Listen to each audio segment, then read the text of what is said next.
Hello নমস্কার, তোমাদের সবাইকে জানাই আমার চ্যানেলে আরো একবার সুস্বাগতম। তো দুর্গাপুজো চলে গেছে, লক্ষ্মী পুজো চলে গেছে, সামনে আসছে কালী পুজো, সেটা ভিডিও তোমাদের সাথে অবশ্যই সবকিছু শেয়ার করব। যখন দুর্গাপুজো চলছিল সেই সময় আমাকে একটা বোন কমেন্ট করে বলেছিল, দিদি খুব তাড়াতাড়ি একটা বড় ব্লগ দিও। কিন্তু সেই মুহূর্তে দাঁড়িয়ে আমি ভাবছিলাম কি বড় ব্লগ দেব, তখন না যা তা একটা ব্লগ বানিয়েছিলাম। আর সেই ব্লগে আমি আবার ইন্ট্রো দেইনি, তাই ভাবলাম যে এখন আমি এডিটিং করছিলাম, কালকে ভিডিওটা ছাড়বো।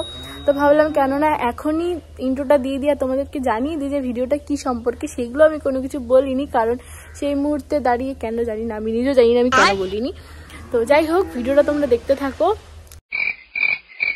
হ্যাঁ, তোমরা না কেউ না আমার বড় ব্লগ দেখতে অতটা পছন্দ করো না, যে কারণে আমি এখন বড় ব্লগ অতটা বেশি করে বানাই না। আর কারণ বড় ব্লগ বানাতে অনেকটা এডিটিং করতে হয়, অনেকটা সময় দিতে হয়, আর একটা বড় ব্লগ আপলোড করতেও অনেক এমবি যায়, ব্লা ব্লা ব্লা, এগুলো তো আছেই। যেই কারণে আমি কি বলবো, দেখতে পছন্দ করো না, ভিউ যায় না, তাই আমিও ভিডিওটা অত জোরও দেই না। নবমী শর্ট ভিডিও আমি তোমাদের সাথে শেয়ার করিনি, দেখতে একটু শেয়ার করবো। এই ভিডিওগুলো আমি ওই সময় আমি আর কি বড় ব্লগ বানিয়েছিলাম।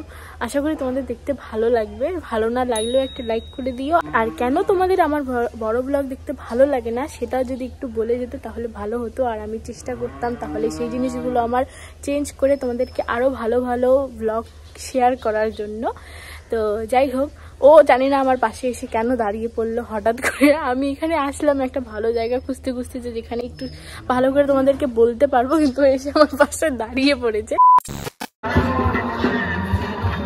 তো এটা হচ্ছে কি অষ্টমীর রাতের ব্লগ। কি সুন্দর লাগছিল না চারপাশটা, লাইটিং গুলো আমাদের এখানে এবার ভীষণ সুন্দর লাগিয়েছিল। আমি বিউলিদি আর বোন এসেছিলাম মূলত ওই সন্ধ্যাবেলা যে প্রদীপ আর ধূপ দেখাতে হয় সেটার জন্য প্যান্ডেলে। তো বিউলিদি এখানে সমস্ত কিছু জোগাড়যন্ত্রী করছে। প্রত্যেকবার কি হয়, আমরা মোটামুটি 8 জনের মতন একদম ধরা বাঁধা থাকি যে আমরা পুজো করি, কিন্তু এবার পিউলিদিরও নানা রকম কাজ ছিল, মানে একটা সমস্যার জন্য পুজো করতে পারিনি। তারপরে তো আমিও মাঝখান থেকে পুজো করা বন্ধ করে দিলাম। তো এর ফলে না আমরা মানে কি বলবো, এবারের পুজোটা ভালো মতন মজাই করতে পারিনি। সবাই একসাথে থাকলে একটু ভালো হয়। সে যাই হোক, আসছে বছর আবার হবে। এরপর ওই সন্ধ্যা 6টা কি 7টার মাঝামাঝি দেখলাম প্যান্ডেলে অনেক লোকজন আসছে, ফটো টটো তুলছে, তো খুব ভালোই লাগছিল। তারপরে আমি আর পিউলিদির বাড়িতে একটা কিছু আনতে গিয়েছিলাম, আর আসার পরে যা দেখলাম তোমরা শুধু ভিডিওটা দেখতে থাকো।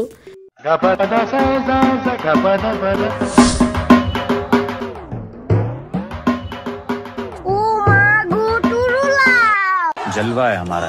असंभव! কি করতে যাচ্ছে দাদাটা ঠাকুরের সামনে, কিছু বুঝতেছি না তো। What is this?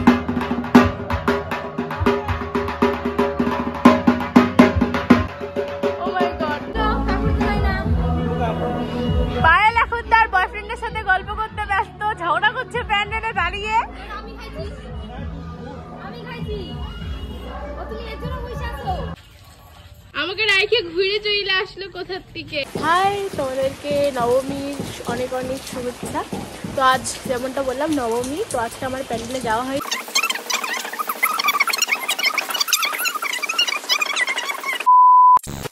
কেমন লেভেলের চারপাশটা হয়ে রয়েছে, মানে এখান থেকে বোঝা যাচ্ছে যে মা মানে মর্ত থেকে যেতে যাচ্ছে না, ভীষণই কষ্টে রয়েছে। কালকে যেহেতু দশমী চলে যেতে হবে, আর এই দেখো এই অবস্থা এখন চারপাশে। এখন আমি আমার বোনের পরা পুরোনো একটা জামা, পুরোনো মানে কি এবার পুজোয় যেটা নিয়েছে যেটা ওর পরা হয়ে গেছে, সেই জামাটা আমি এখন পরে নিয়েছি। কারণ ওরা আমাকে ফোন করে বললো যে তুই চাইলে প্যান্ডেলে আসতে পারিস, ওরা নাকি বসে আড্ডা দিচ্ছে। তো চলো একটু যাই প্যান্ডেল ঘুরে আসি। পুজোতে সত্যি বাড়িতে বসে থাকলে না মনে হয় না যে পুজো।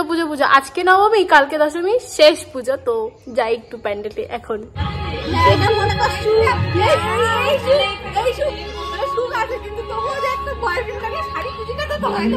এখান থেকে বুঝতে পারলে আমাদের সাগাদের ভীষণ কষ্ট, একটা কুচি ধরার লোক নেই বলে সেটা নিয়ে এখানে সবাইকে বলছে আমার কুচি ধরার লোক জোগাড় করে দাও না। যাই হোক, ওই মজা করলাম গাইস, পার্ট অফ জোক। এই দেখো ছাগলটা আমার মায়ের কাছে চলে যাচ্ছে। তো সেই দিন ওরা সবাই সারাদিন প্যান্ডেলেই ছিল, যেমনটা তোমাদেরকে বললাম। তো আজকে আমাদের এখানে খিচুড়ি খাওয়ানো হবে, তাই জন্য খিচুড়ি রান্না হচ্ছিল। সেখান থেকে সবাই ওরা খিচুড়ি এনে খেলো, কারণ সারাদিন ধরে তো কোনো কিছু খাইনি, সারাদিন পুজোর কাজেই ব্যস্ত ছিল।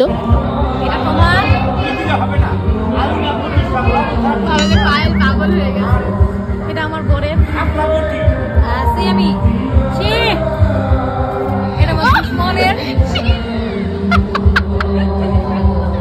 এখন হচ্ছে সন্ধ্যা আরতি হবে। তো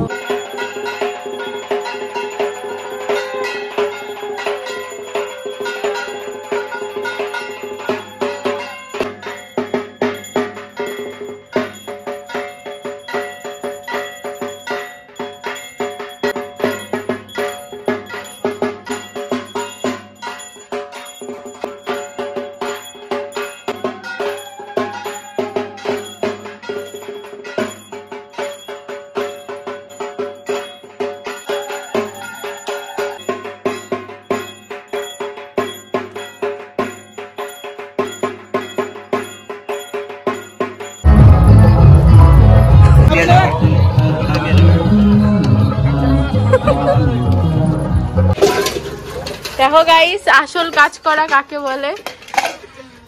এটা তো যা লাগছে তো স্টিম করা উঠবেই না।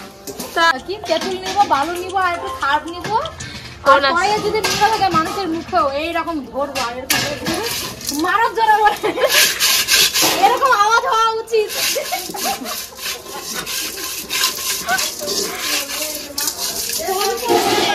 সবাই এসে আমাদের প্যান্ডেল থেকে খিচুড়ি খেয়ে যাবে।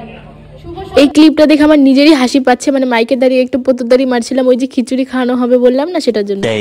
মায়ের দশমী পুজো হয়ে বিসর্জনের পর আমি আবার একটু প্যান্ডেলে গিয়েছিলাম, তো এখানে প্রসাদ নিয়ে ডিসকাশন চলছিল কিছু একটা। আর সরস্বতী মায়ের পায়ে তো বই ঠাকাতে হয়, তবে আমাদের তো কারো এখন বই নেই, আমরা তো সবাই মোবাইলে পড়ি, তাই কুমকুম এখানে না মোবাইল গুলোকে সরস্বতী মায়ের পায়ে ঠেকিয়ে আবার প্রণাম করছে, তার উপর আবার দেখো ফুল বেলপাতাও দিয়েছে।